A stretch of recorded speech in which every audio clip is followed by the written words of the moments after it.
کلم سخت راشي نو په سخته پسې سره راځي راحت راځي نو په شپه پسې رڼا راځي چېرته په شپه پسې شپه دا نه دی راغلی نو چې څومره کسانو باندې سخته ده او مصیبتونه دي هغو نه پکار چې خپله حوصله وبیلي او بس د ژوند نه تنګ شي چې په ما باندې پلانې مصیبت ته پلانې مصیبت ته غټ مصیبت چې غالبا نن سبا که چاته وي نو هغه به وي چې قرضې به وي سړي باندې مالي مسله به ورته وي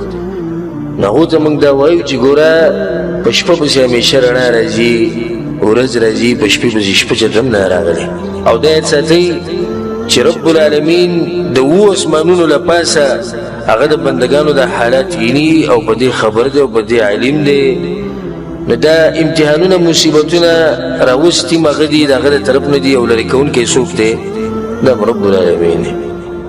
او هغه ته چې څوک اواز وکړي او د هغه نه دعا غواړي نو هغه یې اوري او هغه جواب هم ورکوي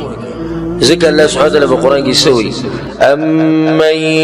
يجيب المضطر إذا دعاه الله يغسوك تيجي كلا يو مصيبت زده إنسان مصيبت بيرا بازي چلوين غسوك تيجي لغلا خبر يوري يو رب العالمين ده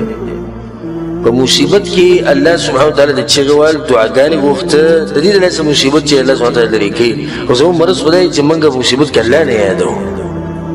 منگا دنیاوی چې کوم حالي باغې پسې منډې وو رب العالمین هم پرېښود دی الله سبحانه وتعالی هغه ذات دی چې هغه د علم او د قدرت او د احاطې په لحاظ سره موږ ته د مرۍ د رګون هم زیات نږدې دی وإذا سألك عبادي عني او کله چې زما بندګان ته نه تپوس کړي پیغمبر زما مبارک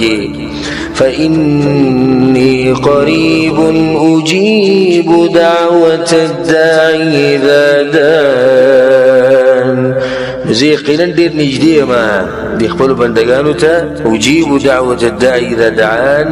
کله چې دعا کوونکی دعا غواړي نو هغه ول الله وایي زه قبلوم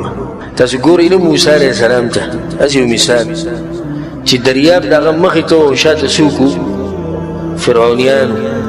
موسی علیه السلام سره لږ خلک و هغه هم کمزوري او د موسی علیه السلام په خپل رب باندې دا یقین نه کله چې دوی یو بل ولیدو الله څه وایي فلما تراءى الجمعان کله چې فرعونیانو موسی علیه السلام بني اسرائیل ولیدو بني اسرائیل هغه ولیدو الله وایي قال أصحاب موسى إنا لمدركون مخو تباشو بس ده غير أورسي موسى عليه السلام توي ده غير أولوها تاوي جنب وديشي ده غير أولوز ده فلكاو فوز ده ومن تباو برباتك ده پیغمبر دي جواب تقول ده مؤمن جوابي قال كلا إن معي ربي سيهدين داود دي سوني جنا وي هیڅ چرته نشي کېدی ګور دي یقین ته او دي ایمان ته چې دا نه منلو خبره ده کې دي نشي چې فرعونیان دي راشي او موږ دي راونیسي دا نشي کېدی ولې دا دوه مضبوطه خبره دي کوي ان معي ربي زما رب دی هغه مرسته کوي تاسو ګورئ یونس علیه السلام ته یونس علیه السلام لما يبقى خير دكو تكي توري تياري وبوكي دنا رب العالمين هذه رويشته وكانوا رويشته الله سوي فاستجبنا له ونجيناه من الغم الله يمنك دا غچ دينا خبر وريدري او هغه موږ د غم نه رويشته خاطر شګورینا رسول صلی الله علیه وسلم چې هجرت بلار روان شو او غار کې دنه ناس او دوی مزرسوکو ابو بکر الصدیق رضی الله عنه او د مشرکین په ذکر زیدو رالو د غار په خوا کې کته دو برد ابو بکر الصدیق رسول ته یا رسول الله کې یو بګي د خپل خپل دوګ د مونږ ویني الله سبحانه وتعالى هم هغه خبره کوي إذ أخرجه الذين كفروا ثاني اثنين إذ هما في الغار كالجي كافران يسود وكسانو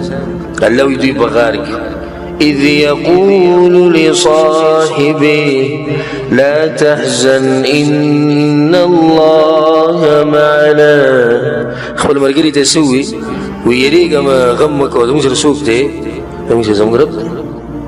رسول صلى الله عليه وسلم بارتين كأبو بكر الصديق رضي الله عنه الله سبحانه وتعالى أبو سنگ بچکو که مشرکین دغه زیږي تاویدو خو دی ولیدو ویني له بلال مدینه ته به ورسید لنډه دا د موضوع ځان له خو لنډه دا چې د رب العالمین سره بیتي ساتین استاد له سختي وسجي دا به ثاني شي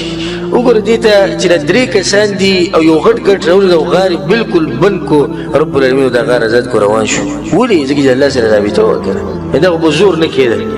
دغه ټیم کې دوی له ټول دنیا د پیسې را جمع کړي نو پیسې به ورکولې چاله او که دوی نسب هم زور ور او که دوی واسطې هم غټې وي د مخلوقات سره خو هیڅ نه کېږي او چې د رب العالمین سره واسطه وه